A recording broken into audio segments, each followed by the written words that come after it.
Alors, bienvenue dans ce tutoriel. Aujourd'hui, nous allons créer une application avec React, donc une application qui permet de lire un texte que nous allons entrer dans notre texte area. Par exemple, je vais saisir un texte ici.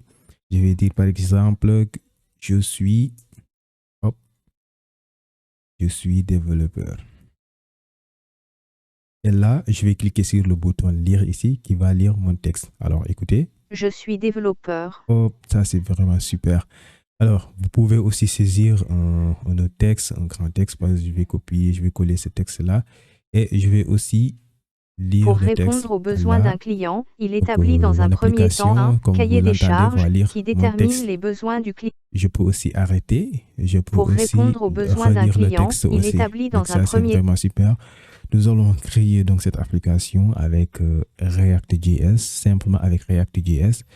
Donc, le code est déjà disponible sur GitHub. Donc, il y a deux types de code. Il y a le code starter qui est là. Il y a juste le design. Donc, la logique n'est pas encore là. Donc, si vous avez besoin de l'application complète, vous pouvez le télécharger grâce au lien GitHub que je vais mettre en description. Et aussi, si vous voulez aller avec moi, par exemple, dans le développement de cette application, vous utilisez le code startup que vous allez cloner. Ensuite, nous allons le développer ensemble. Donc, on se retrouve juste après. Donc, allez sur le lien là où j'ai mis start code. Voilà, vous téléchargez ou bien vous clonez le code. Ensuite, nous allons continuer ensemble. Donc, à plus. Nous allons maintenant commencer. Donc, nous allons commencer par démarrer le serveur de notre application en tapant juste la commande npm start. Donc, npm start pour démarrer le serveur. Alors, une fois que le serveur a démarré, vous aurez cette jolie présentation avec un joli mot successfully en vert. Donc, vous pouvez maintenant retrouver votre projet à travers cette adresse-là, le http localhost 2.3000.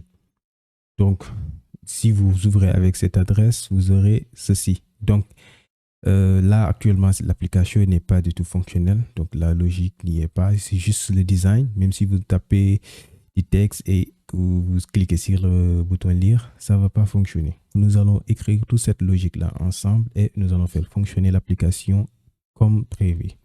Allez, donc nous retournons dans le code. D'abord, avant tout, nous avons ici le texte area. Nous allons récupérer le texte à partir de ce texte area et nous allons utiliser le bouton pour déclencher en fait la lecture de ce texte. Donc pour cela, nous allons utiliser les hooks. Donc pour récupérer le texte et stocker le texte, je vais utiliser un hooks. Donc je vais mettre, alors pour déclarer un hook, je vais commencer par mettre un const. Donc entre les crochets, je mets texte. Donc je vais stocker le texte ici. Donc set text. Un hook use state. OK. Et là, ça va être, le texte au préalable va être vide. Donc, je vais créer encore une fonction qui me permettra de récupérer le texte ou bien je vais récupérer le texte directement au moment où je vais saisir. Je vais saisir ce texte et je vais récupérer en même temps en saisissant le texte. Donc là, je vais directement utiliser l'attribut onChange. Donc, au moment où je saisis, donc, je vais récupérer le texte à travers le event. Donc, on va dire égal.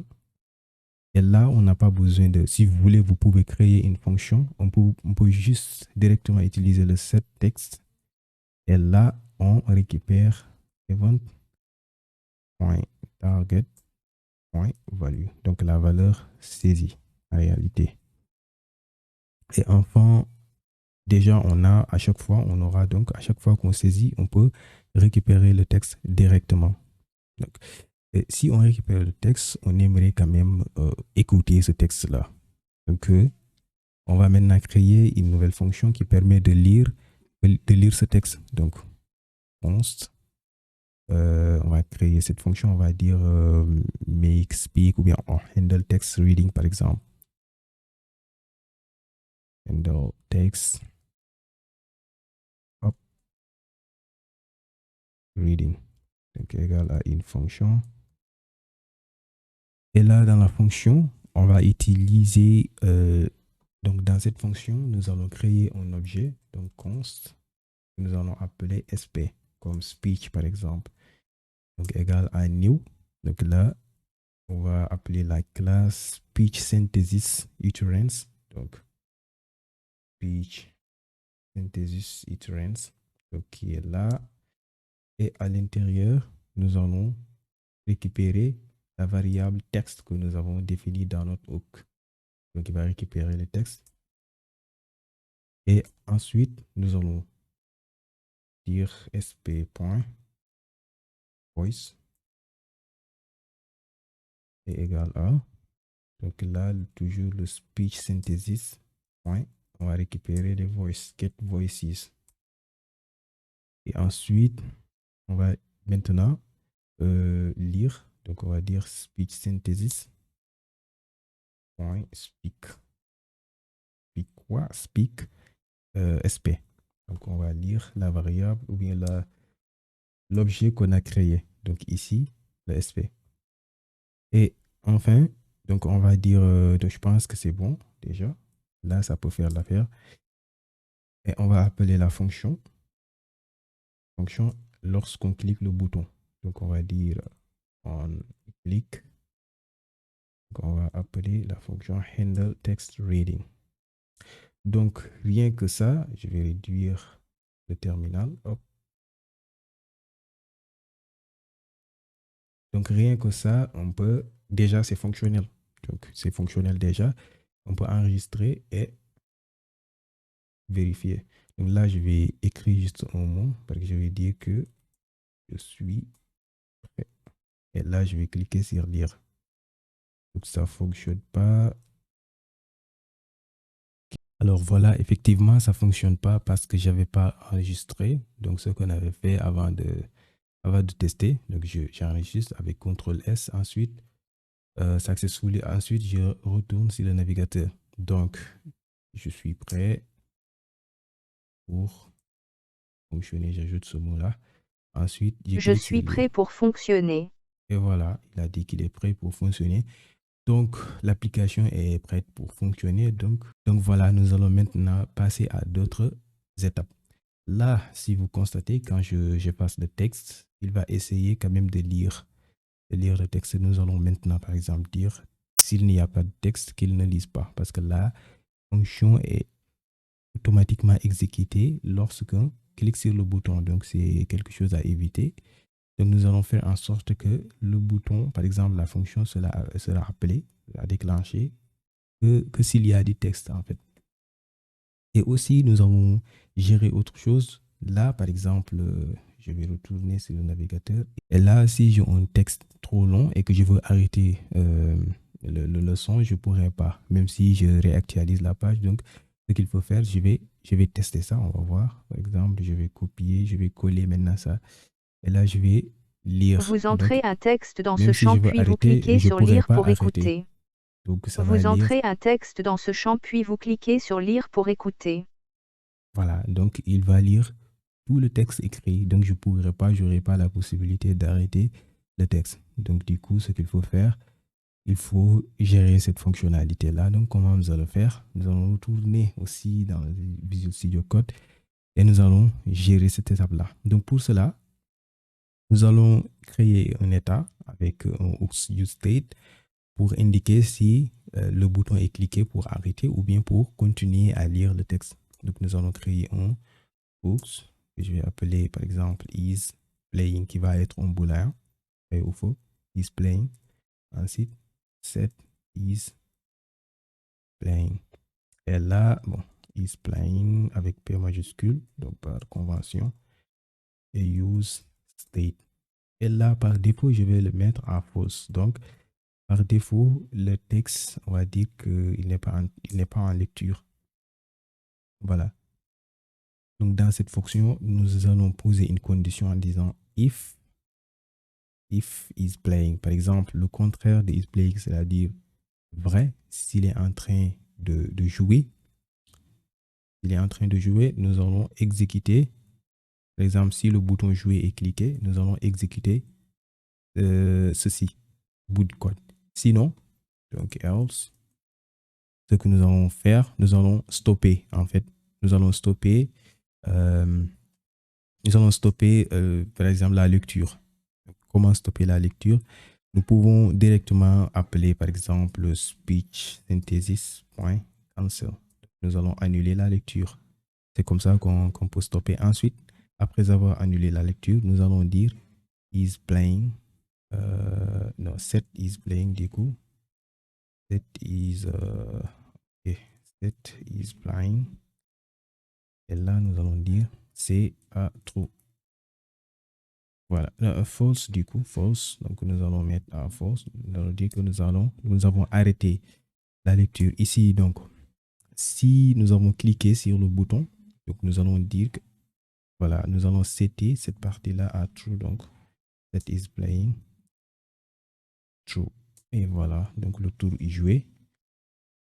Donc, il reste une chose, juste contrôler le bouton. Lorsqu'on clique, on pourra mettre, par exemple, une condition ternaire en disant is playing, ou bien le contraire de is playing. D'abord, si is playing, ou bien, attends, on va commencer par is playing. Donc, si is playing est false, on va indiquer ça, on va dire de lire, ou bien dans l'autre cas, c'est-à-dire si c'est true, et s'il est en lecture, hop, s'il est en lecture, voilà, s'il est en lecture, on va dire lire, arrêter par exemple, arrêter, voilà. Donc, juste une chose, on va prendre cette partie que nous allons créer une fonction parce que là, dans l'autre cas, nous devrions appeler une nouvelle fonction. Donc, je vais créer une nouvelle fonction, const, par exemple, stop reading, arrête de lire, par exemple. Nous allons créer cette fonction et nous allons juste extraire ce bout de code que nous allons mettre dans la fonction. C'est très simple. Voilà. Et là, nous appelons directement la fonction stop reading à l'intérieur de else.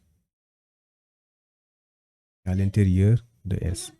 Alors, une fois que nous avons appelé la fonction dans le bloc else, nous allons aussi appeler la même fonction, donc aussi dans la partie stop. Donc, lorsque nous cliquons sur le bouton arrêter, donc automatiquement l'application va arrêter de lire le texte. Donc, nous allons enregistrer. Et voilà, successfully. Et voilà.